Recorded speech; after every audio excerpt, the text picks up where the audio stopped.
இந்த 2026 ஏதாவது எங்களுக்கு குட் நியூஸ் இருந்தால் மட்டும் நீங்கள் சொல்லுங்கள் அப்படின்னு சொல்வது நன்றாக எனக்கு புரிகிறது.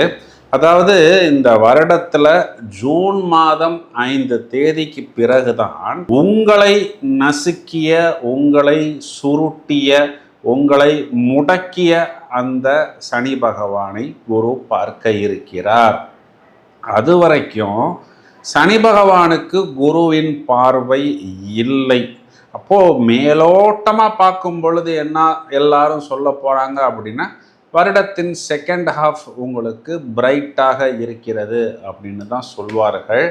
ஆனால் அது அவ்வாறு இல்லை.